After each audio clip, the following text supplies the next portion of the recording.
session. I think you all are very familiar with each other because you must have attended the previous Big Data and Analytics session that we had conducted. I would request you all to come more closer around the table so that you're able to also network, have a conversation with your peers, try and understand who they are. Ma'am, can you just join other tables so that you are more into the group? Okay. So last time around, we did the session on big data, and we had Sai Ram from Microsoft who's come in as a guru, and his session was very, very insightful. And Sai Ram continues to be a guru with us. But what we did was, we took a bit of a sneak peek, and we also got the person who kind of helps out Sai Ram with a lot of his presentation, a lot of his work, and he's a very dear and a very important teammate of Sai Ram. So we've got Siddharth with us. Siddharth is an analyst. He heads the analytics with Microsoft again, and he's got over 9 years of experience. And today he's going to be conducting the session for us. There's been a last-minute change, and Sai Ram was not able to join us for the session because there was a personal emergency that had come up for him, and he gave us a call on Sunday and said that I can't be able to make it for the session, but I have somebody for you who will be able to help us out with it. And hence we've got Siddharth over here. Can we have a round of applause and please welcome our group? Siddharth, this is a small group that we've got in here. I think it gives us an opportunity to interact a lot more with them and be able to do something more interesting. So with that, I'll hand it over to Siddharth. Thank you so much. Before we start, and I would not be presenting, it will be more of a discussion. And you asking me questions and probably I asking you questions also. Before we begin, I just wanted to introduce myself. I'm Siddharth Mahapatra. I joined analytics in 2008, where we were not talking about things like artificial intelligence. We were not talking about machine learning. That time I did not know about it. If you think about it, I'm brought up in Calcutta. I did my schooling, but science was not my forte. So I did the 11, 12 commerce. Then graduation I did was in economics, stats and maths. And then I did my master's also in statistics and maths, and that's how I landed in an analytics job. In 2008, as we were not talking about it, I joined Fidelity Investments and then went on to lead that team of data scientists. That time we did not have the term data scientists even. We were called analysts, right? Today we are in a place, now I'm working probably for the last couple of years, I'm working with Microsoft, where I'm leading a small team of data scientists where we try to solve business problems. Now if you think about this, though when we were analysts, the algorithms which were there, they have remained the same, more or less. Tools have definitely changed. When in 2008, when I started off my career, I used to work on a tool called SAS. I don't think many of you would know that. But when I joined Microsoft, I had to learn R and Python because SAS is a very expensive tool, and probably financial services firm, they are not very hell-bent on using an open source kind of a platform to do their algorithms. So the algorithms have changed, have remained the same, but the tools have changed. So what I will talk about today is demystifying for you some of the analytics or jargons which you keep hearing: artificial intelligence, machine learning, big data, and all of that. I'll try to do my best to answer some of this. Then how analytics works in any of the organization, at least what I've seen for the last 10 years and so. And then we'll talk about the careers in analytics, and because it's such a wide array of things you can do in analytics, and finding one person who is good with everything is a challenge. So when I go for that recruitment drive, what I find difficult is to find all the skills in one person, right? And that's the challenge which will remain as we go along also. And then probably what we will do is that some of the algorithms which are basic, in a very high level manner, but I would encourage you to ask me questions. That way it would be more interactive. So what do you guys think of artificial intelligence? What do you think about it? Applying some scientific methods on your analytics or your data that you have in your system. Then, okay. Anything else? What's deep learning, for example? It's training the system so that it can. Sorry, ma'am. Yes, it's training a tool or the system so that it think in the way the human brain can think, and it can go ahead with the process. That's what is right. expected from the human. That's right. So if you think about this, if you think about it, it's just a very big field, right? Data science or machine learning is a part of artificial intelligence. Deep learning is a subset of machine learning. Now, if you think about artificial intelligence per se, if you can program a machine which can mimic human intelligence, that we call it as artificial intelligence.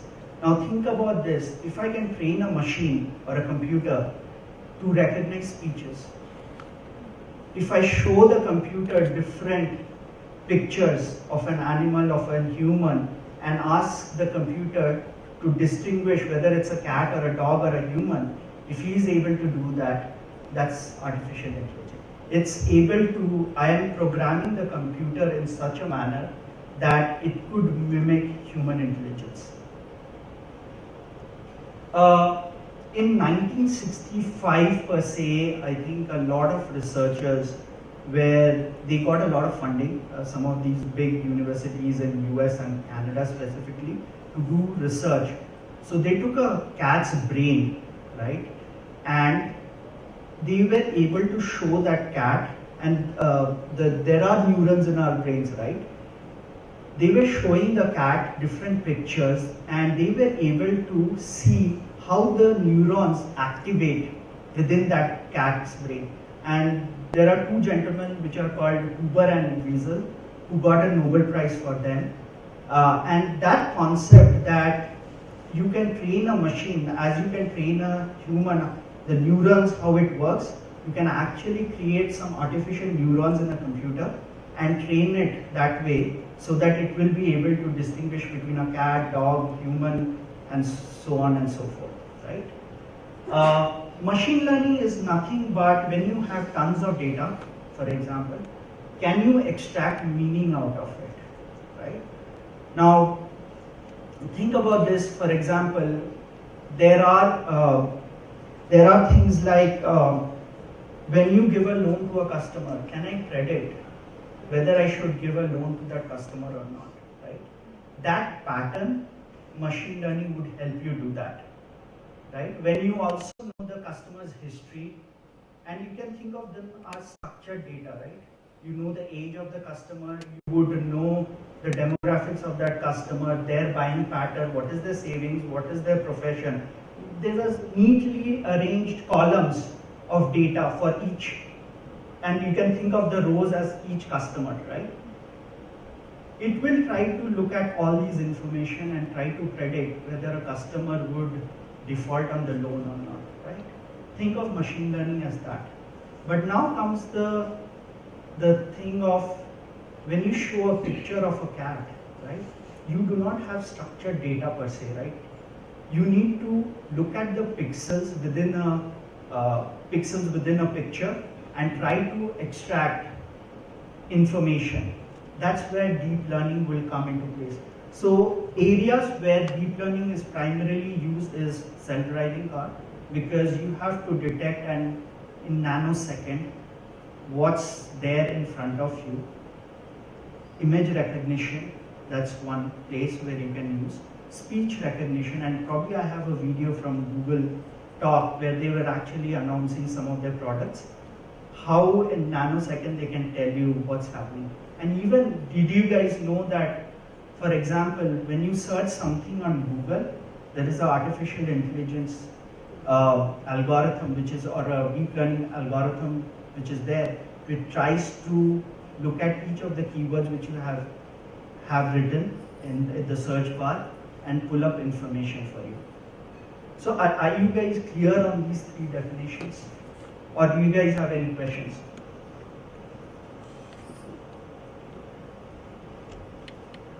Good. Do you share this slide with us? Yes. Okay.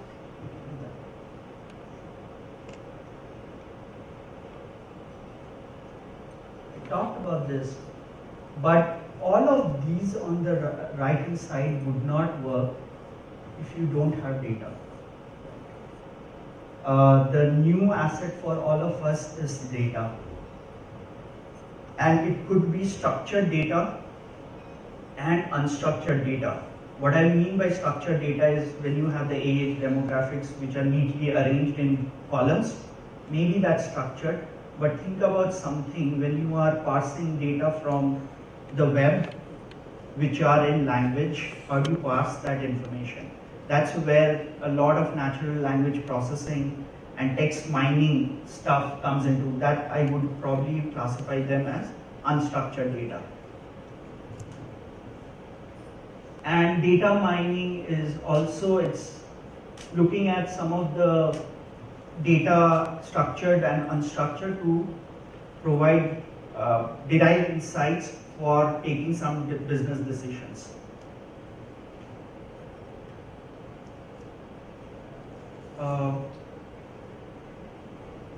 So when you think about analytics, analytics could be starting from you, I think as you guys are working, you guys would have quarterly business reviews, right? You are extracting information. That's also in some sense, you are trying to do some kind of descriptive statistics, looking at correlation. If your sales is going down, someone or your CEO would want to know why that is going down. So you are doing some kind of analysis. But now think about if you have trillions of data, how would you mine that? You need that tools to extract it, aggregate it, and probably run some algorithms to derive insights out of it, right?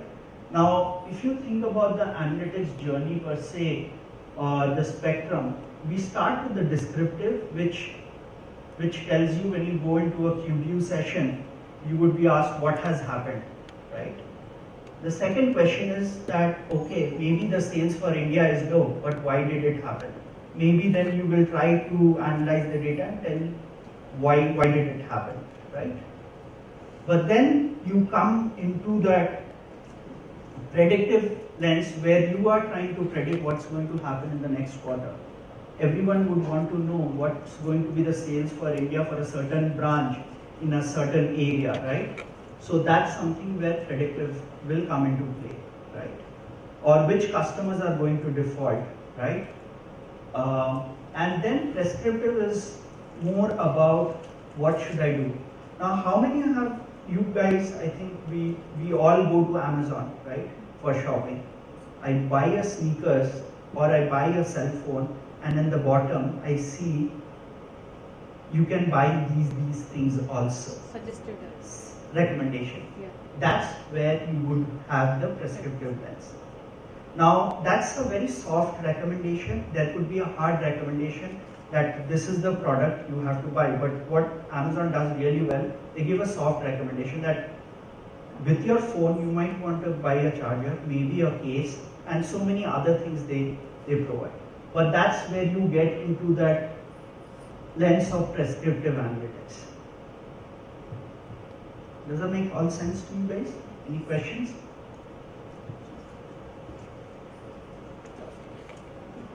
How many of you think that machine learning is rocket science, by the way?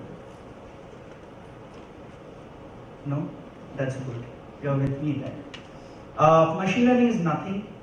It's just not a rocket science. It's just a mapping of input and output variable. And I'll talk about by giving you guys an example.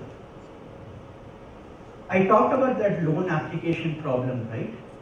That you have to give loans to to a customer who are able to repay the loan, right? Think of that output variable as 0 and 1. In the past, in your, let's say it's a financial services firm or a banking company, and they have let's say 50,000 rows of or 50,000 customers, and in the past, based on the certain history, you know this person X has defaulted or not. Just classify them as 0 and 1. Ones are the one who have repaid the loan, and 0 are the ones who have defaulted on it, right? And what you have is that's the output. The input is nothing but the application data. It could be anything related to the customer, their saving history, the kind of credit cards they have, their how many transactions they make on an average, their demographics and all of that. When you have so many things, maybe let's say if I give you this data for 10 rows of customers, you might be able to do it in an Excel, right? And you probably will try to find some patterns that, let's say for a customer who is 50 years old, who is unemployed and probably living in a rural area, whose income is certain percentage, he might likely to default if I give you just 10 rows. But now think about this, if I have these inputs which are ranging from one input to probably 1,000 input variables, starting from age to demographic, how will you manually do it? It is just not possible. That's where some of these machine learning techniques will try to derive mapping between the input and the output variable and tell you for each person what is the probability of repaying the loan versus defaulting. Maybe if I have 10 rows, probably I can do that. Yeah, please go ahead. I was just wondering, most of the data you say is very secured and all that. So how easy or how difficult is it to get the data for creating such kind of applications or doing such kind of? So for example, if you are working for Janagriha Bank, for example, I'm just giving an example, you would have access to your customer data per se, right?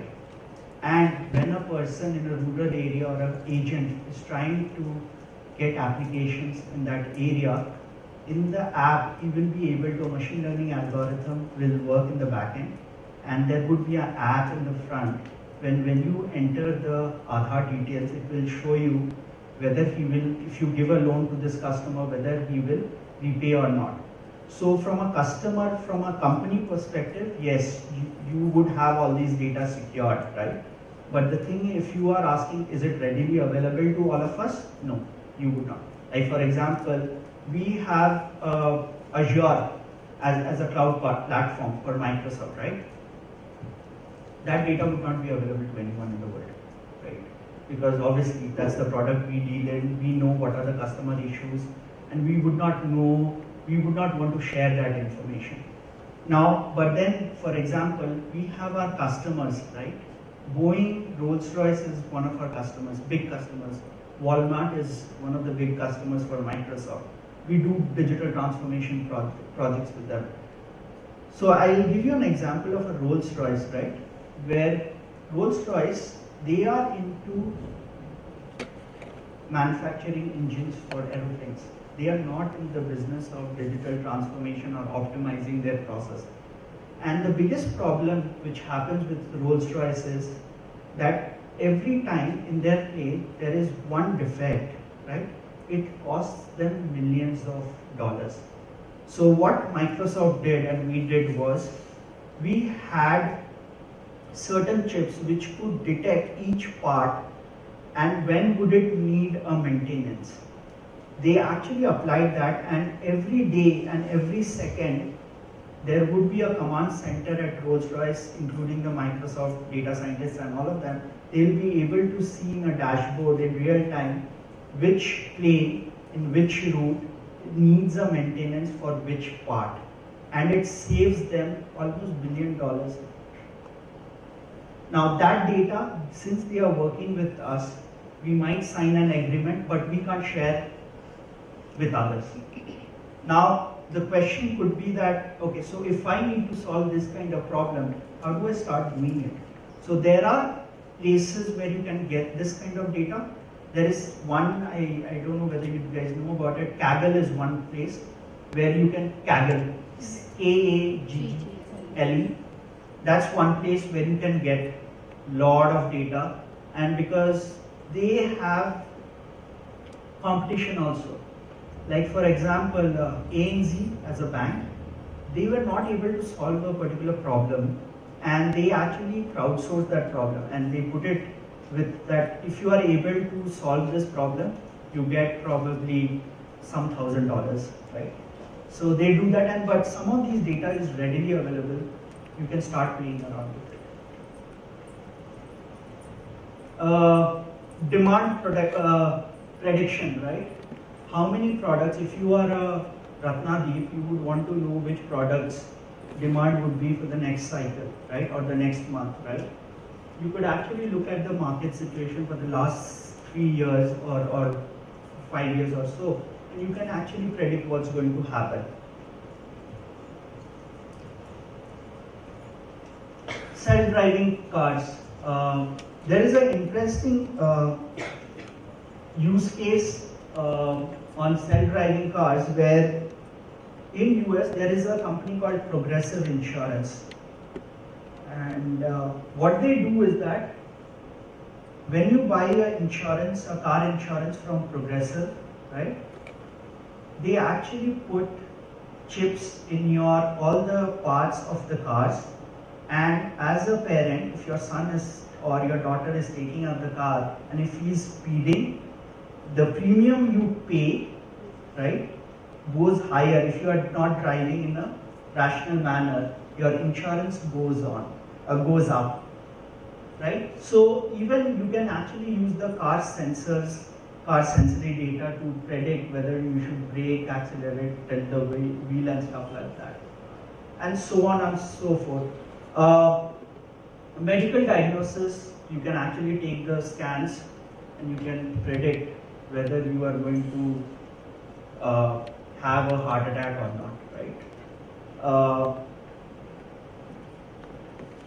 Now the real life problems which we solve is if you are a company across different business functions like marketing, one of the things which we were doing like in Fidelity, right? We spend almost $200 million on our marketing budget. But how do you tell where do you put your money? Should I put my money on TV? Should I put my money on digital? Should I put my money on branch advertising and all of that, right? So we build algorithms to attribution model to say which channel you should put your money on. Demand forecasting in operations, finance could be fraud management. These are some of like cross-sell and upsell. For example, if you buy a certain product, what is the next best product to target, right? All of these could be solved through some of these machine learning techniques. Any questions till now? Are you with me or have you completely lost me?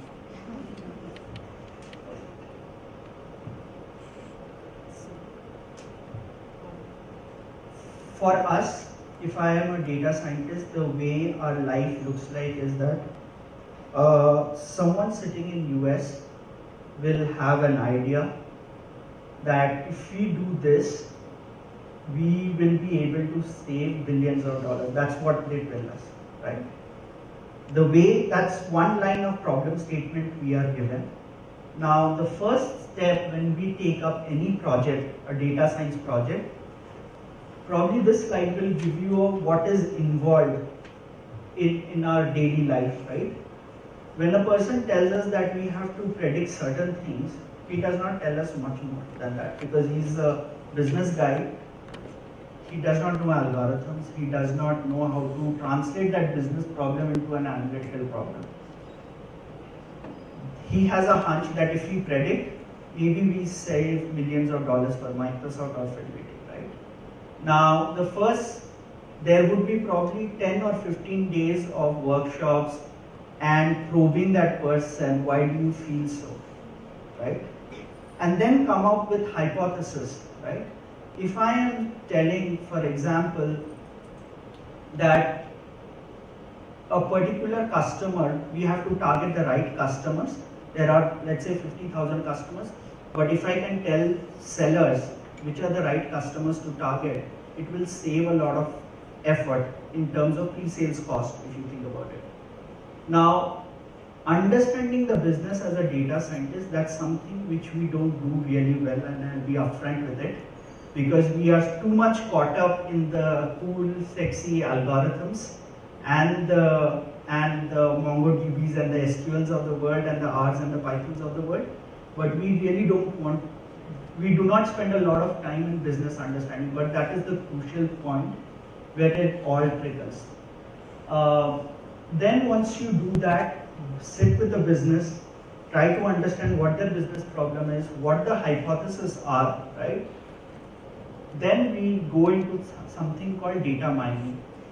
We probably take a sample of the data and try to see whether what the business is saying is right or not, just by doing some descriptive. And I'll probably give you a kind of a tool at the end where there's something called hypothesis testing, which we will talk about. But we do data mining, and in most of the cases,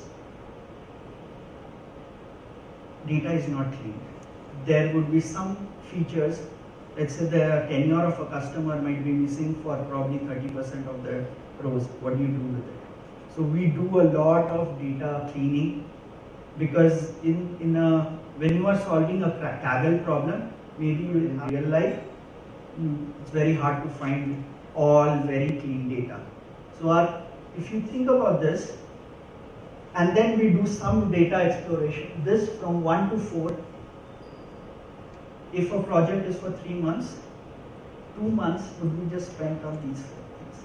Algorithms is not in picture, tools is not in picture, that's what we do. And there are different techniques for data exploration and data cleaning and data mining, which we will talk about, but that's where majority of the time is spent. And a good data scientist is one who can do all the first 4 right.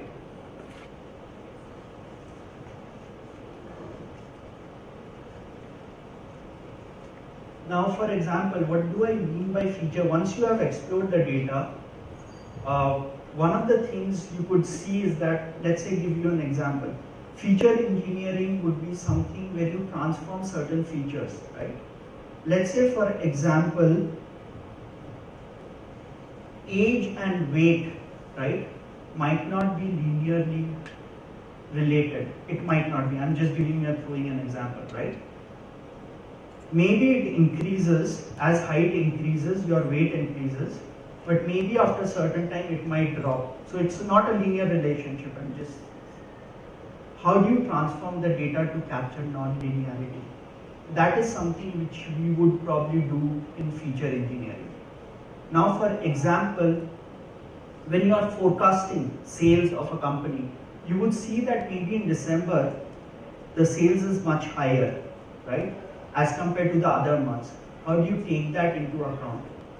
You need to add a seasonal component to it, that every time when I am predicting next December, I should have certain mean or what has happened in the past, take care of that, right? So that's where we do feature engineering. And then finally, after we have spent almost like 90% of our energy, we build our predictive model, which could be any of the machine learning or deep learning model. How different is this feature engineering and predictive modeling? Is that any coding will happen in feature engineering? Yeah, so feature engineering, you will think about all these columns of data, right? Age, height, Is weight. it like normalizing the data? Normalizing it, you can call it normalizing. In some cases, we do actually normalizing. We also impute missing values, right? Yeah, so all of that will come into feature engineering part of it. And once you, yeah, please go ahead. Yeah.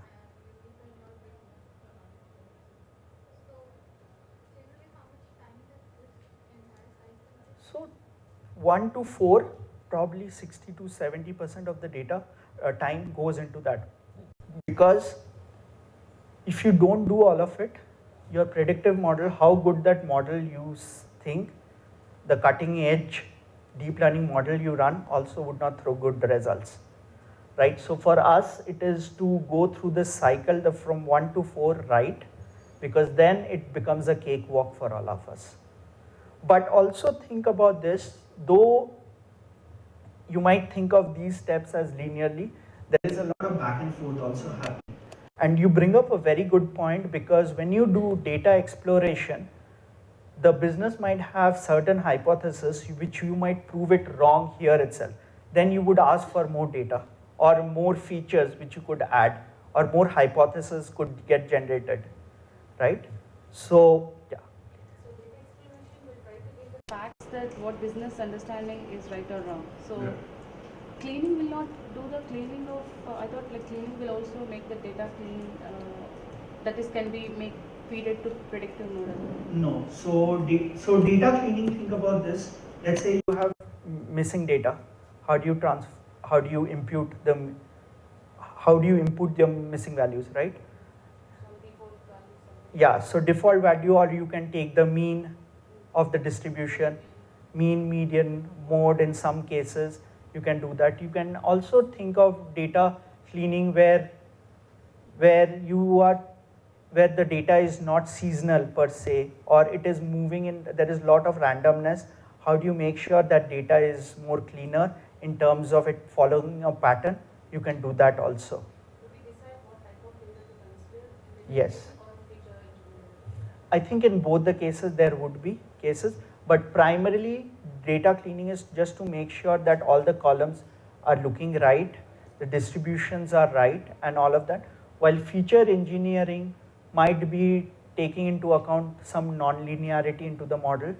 So that's something which you would do in feature engineering, part of it. Yes, you are right, because you might impute the missing values with median, but you know that the average of the customers of Microsoft could be probably, the tenure would be probably 15 years, but when you impute it, after imputation, you see that it has increased it to almost 25. That imputation does not make sense then, right? Then you have to go back and see what other transformation or data cleaning you can do. Go ahead.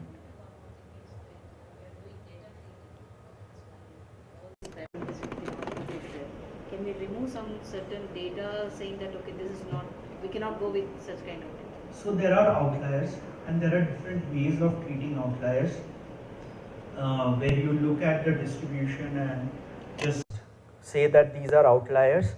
Like, let's say the average tenure is 15 years. There are some customers, when you're building a predictive model, says that it is almost like 100 years old. You know that it's an outlier. If you put it in the model, and there are probably 3 or 4 such rows of customer, right?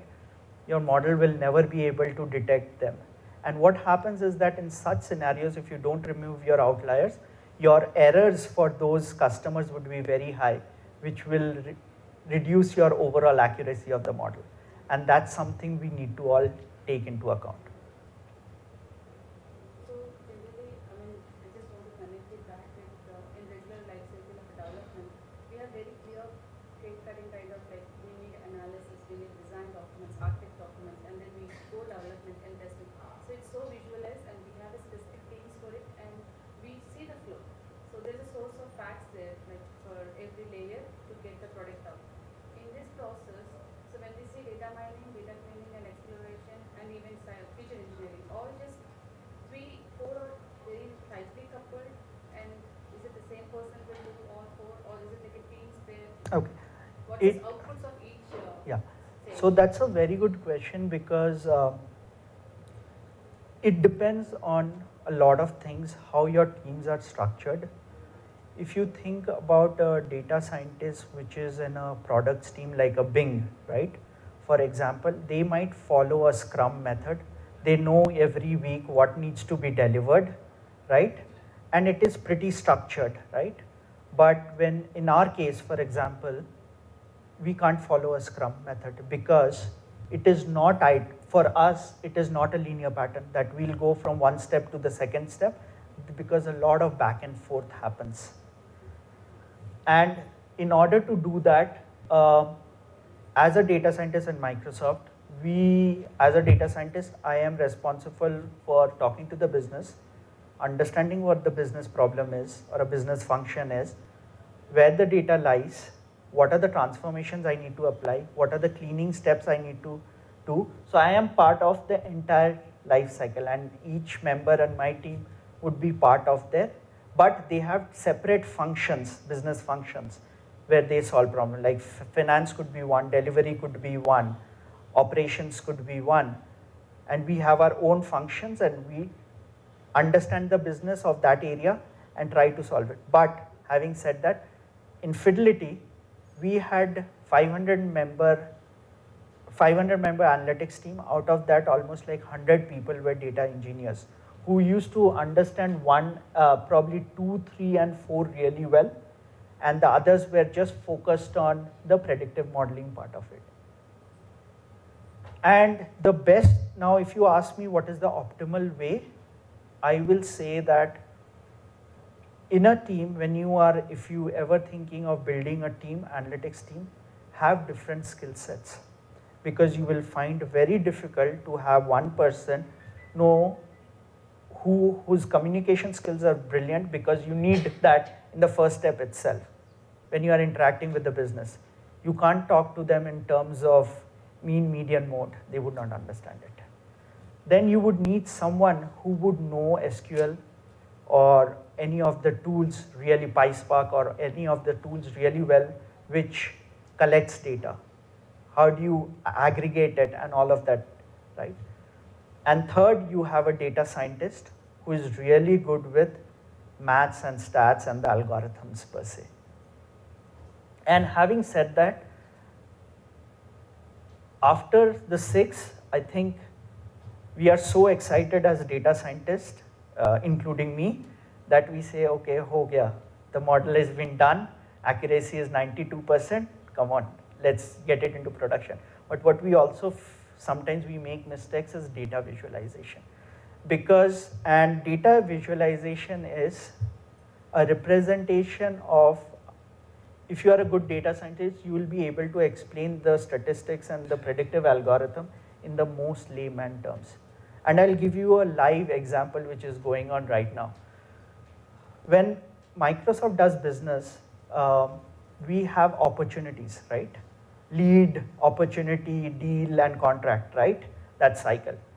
My task and my team's task is to predict whether an opportunity will close even at 20% stage, right?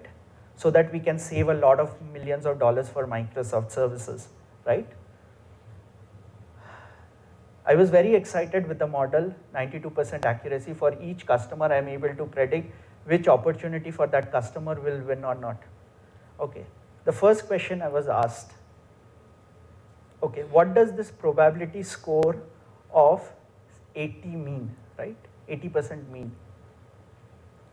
When I tell them that it's 80% chances of winning, okay, why is it then a customer which is likelihood to win, but their probability is 70%? Then what we need to do, they don't understand in the concept of probability. What does it mean, right? That's the first question. And that's a very good question to ask. So what we did was, we clubbed them into high, medium, and low. These are the customers you should focus on. Low are the ones, don't just focus on it. Mediums are the ones whom you might focus, but you have to see what are the characteristics which you can drive to maybe give discount so that he might sign the contract for you. So that's how we had to do that, because they don't understand probability. They would not understand what statistical significance is, right? So visualization is very important to land your algorithm. And sometimes we miss, including me, but that's one of the big things and I think you have Power BI as from Microsoft, which is a very good tool to visualize. Then you have, I think, a lot of other tools also which are there, which you can take to visualize data.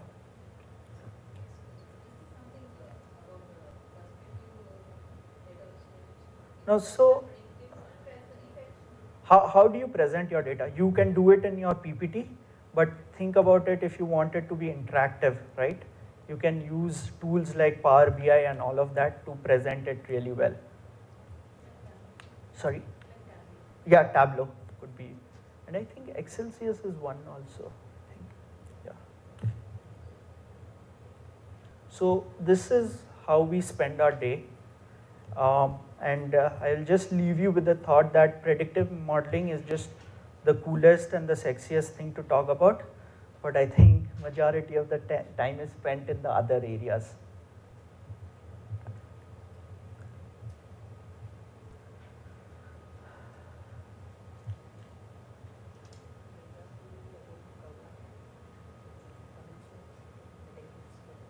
Yeah, I can talk about it. I don't have it specifically in the slides, but I can talk about it. You guys have been very quiet at the back. Are you following me? Or it's all gibberish? Okay. Machine learning has 3 types of or methods of solving problems, and one is called the supervised, unsupervised, and reinforcement learning. I would not cover too much on reinforcement learning, but think about, and there could be another category which is a combination of supervised and unsupervised. Think of supervised. I talked about the output. If we go back to the slide, for example, I talked about the outputs, right?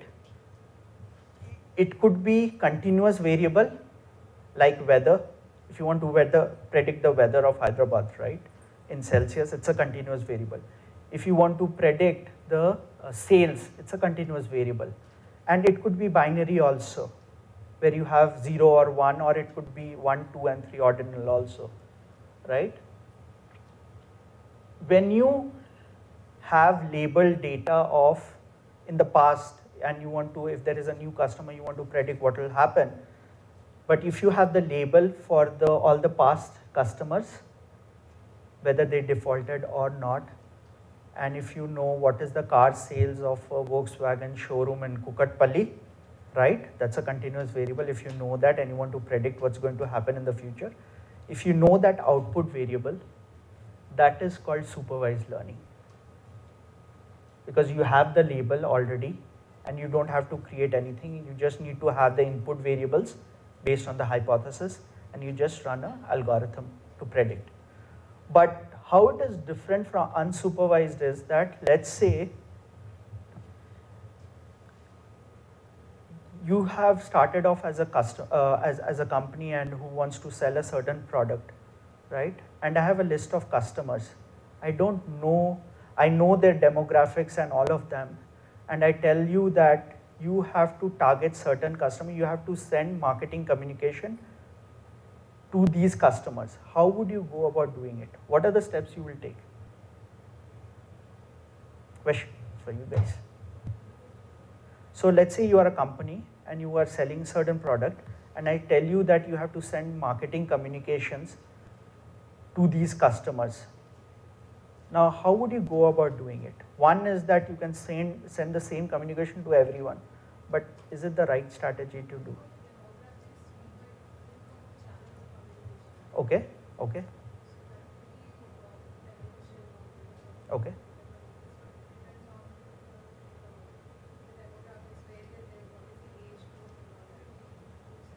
Yeah, so you're right, because when you have all these demographics and all of these information, you will try to segment your customers. You don't have the output variable, you don't know anything, you just know their features or their inputs or their demographic and all other features, right? What is their spend patterns and all of that. Based on that, you would create certain clusters or segment your customers. Maybe for segment, let's say you come up with 3 clusters. Maybe for the first cluster, who are your favorite customers per se, who spend a lot of money with you, irrespective of whether you send communication, you might not want to do something for them. Maybe you give them a coupon which is probably lesser, but in order to attract new customers whose spending patterns have been very less, you might want to target them with a separate communication altogether, giving them more rewards to buy into your product, right?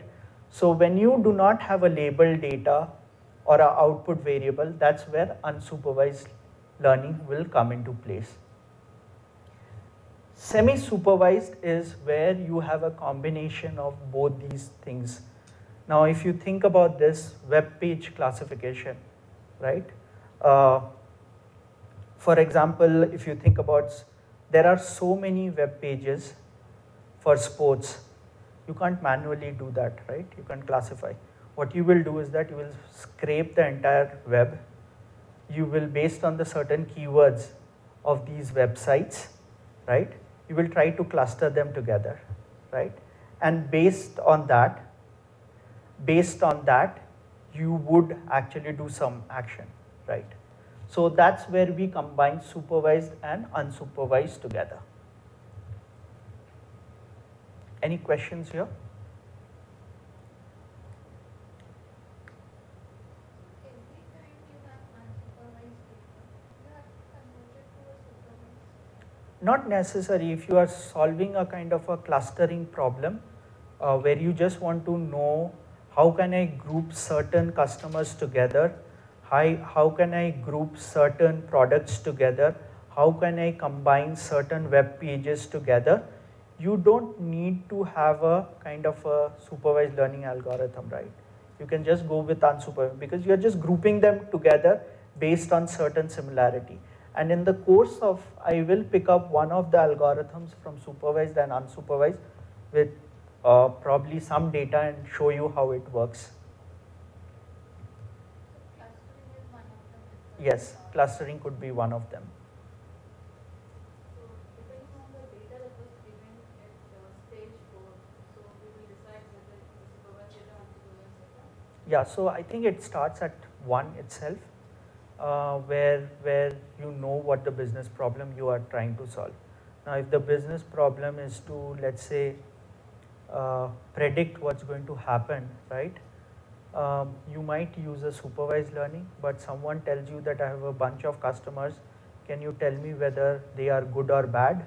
You might want to club them together, right? Or group them together, so that maybe the marketing communications are different and all of that.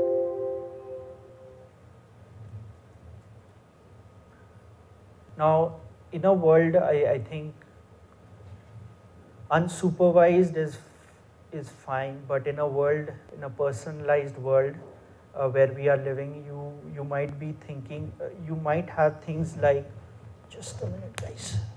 So you might have things like where each one of us do not get the same marketing communication, but each one of us get very personalized mail based on our behavior.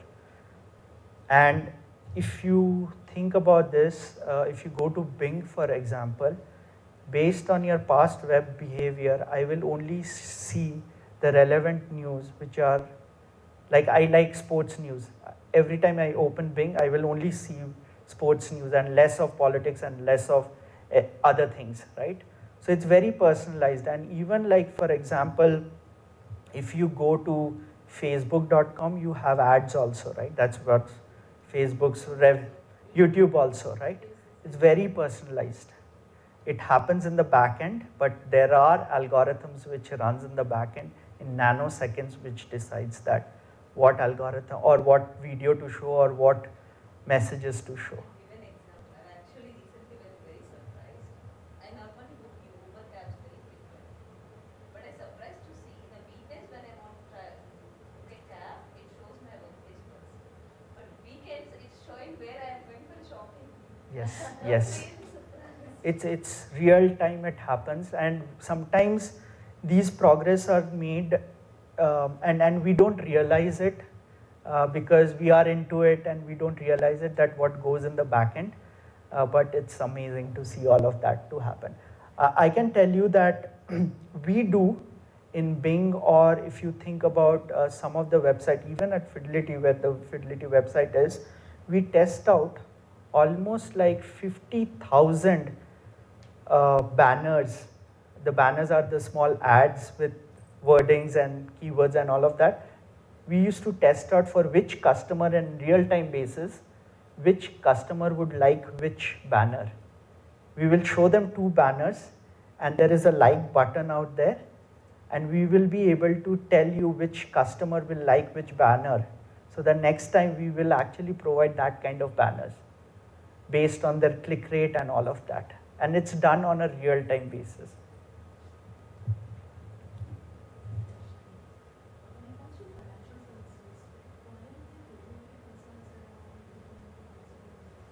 Sorry?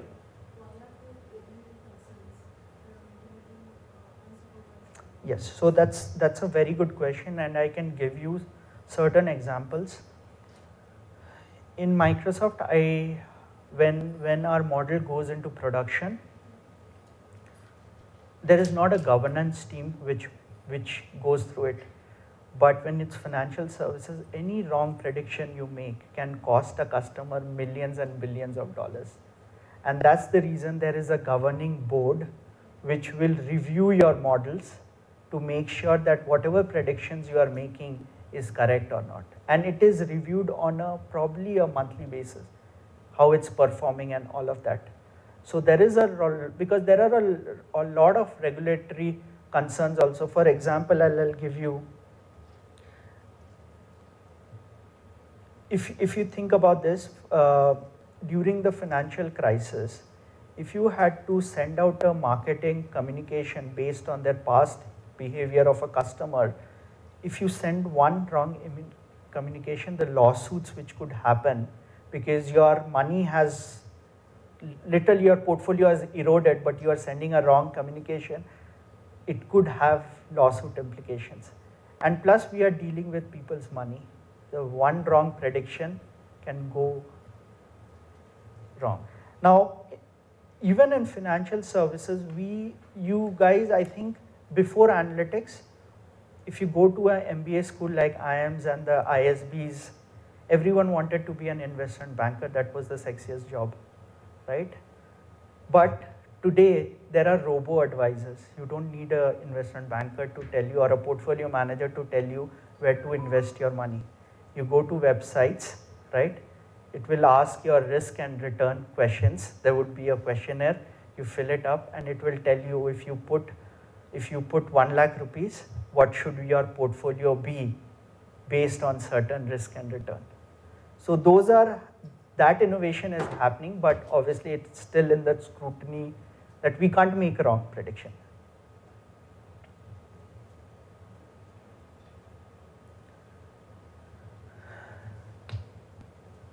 There is almost, if you think about the kind of startups, and I have friends who have left their job to start some companies. Some of them, they work out of some of the campus like IIT Hyderabad. I think they are working on real cool problems. Someone is working on predictive maintenance. You think about this, for example, the lift companies, right? They need a lot of maintenance. It will tell you whether it will fail, certain machines will fail or not. Someone is actually working on having, for the old people at home, and you can actually buy a machine, right? And it will take all your readings like temperature and all of that, and it will tell you what symptoms you have, and there would be an app, and you would have a dedicated doctor who could actually recommend medicines based on the symptoms you see.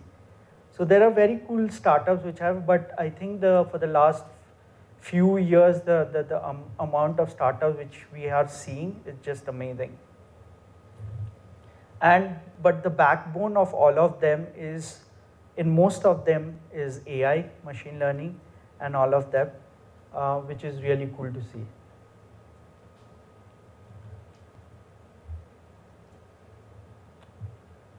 Now, where to begin? There are so many buzzwords, right? I think the biggest challenge is that we also sometimes grapple is that there are so many algorithms for us, where to start or which algorithm to learn and start, which tool to start and all. So as I was telling you, right, probably till 2017, I had primarily used SQL, Hadoop to some extent, and SAS. I didn't know anything about R and Python. But today, when I'm in a place, I have to learn R and Python because SAS is unaffordable. It is very costly. So there are a lot of things. Every day the tools, technologies are changing. And that's one of the biggest challenge which we are facing. Like when we go for hiring, if I'm looking for a particular skill sets, it's very hard to find. Or if I'm looking for that a person should have 5 skills together, it's very challenging to do that. And I'll show you why. If you have to be a data scientist, you need to know quant skill, IT skills, business skills, soft skill. Do I know all of them? No, I don't know. If you ask me after 10 years working in data science, do I know all the algorithms in the world? I don't know. Can I figure it out? Yes, I can figure it out. So one of the things which I wanted to point out here is that, and there is literally a skills shortage because it's impossible to learn all of them in a very short time. But what I can tell you is that if you know the basics, maths and stats, like the linear algebra or a little bit of statistics, what does mean and median mean and mode mean, if you know all of that, and if you literally on a daily basis, if you start picking up few algorithms and try it out with just real data, you will learn much faster than having a dedicated course to learn of. Obviously, dedicated course has its own this thing, but not all of us have that liberty of leaving our job and doing that, right? And I have seen friends from arts background, literature background, getting into analytics, and they are really good. Because one of the things is that what they bring is communication skills and also problem solving skills, because we after a certain point might have a very linear way of thinking. They have a very non-linear and creative way of solving the same problem in a very different way, which ultimately our goal is to solve a business problem. That's what matters. How you solve it, yeah, it's just a means to an end, right? So these are some of the things which we as data scientists, and having all of these 4 skills is difficult to find in one person.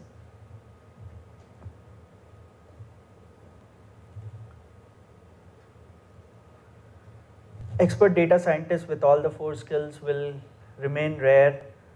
There is a concept of citizen data scientists, where what companies are doing right now is that training, and we also have this program where even irrespective of whichever background you come from, if you know a little bit of maths, right, or if you know a little bit of, let's say, coding or whatever it could be, right, you have the tools. Like for example, Azure is a platform, cloud platform. You have Azure Machine Learning Studio, where you don't have to, if you don't know R and Python, you don't have to write code.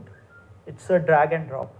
But you need to know the basics, like that linear algebra, which problem which can be solved through which algorithm. Those are certain things we need to know. And that's a good way to start off also, because you will fail multiple times before you learn what's working, what's not working also.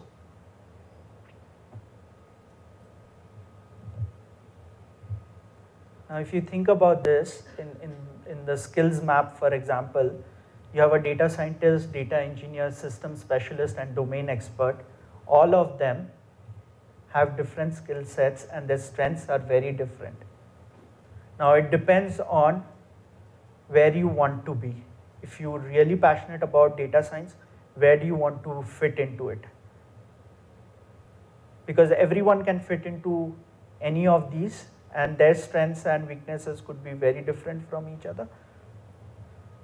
And for example, I might not be a very good data engineer, because I don't come from that background. I don't come from an engineering background, but I might be very good with algorithms, so I could be a data scientist, right? But there could be someone who is really good with communications and still lead a advanced analytics team. You could be a domain expert.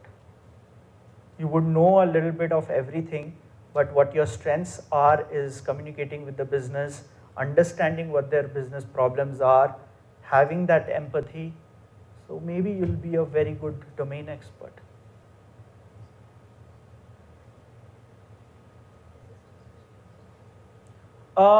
Think about this system specialist as probably collecting a lot of from the source systems, collecting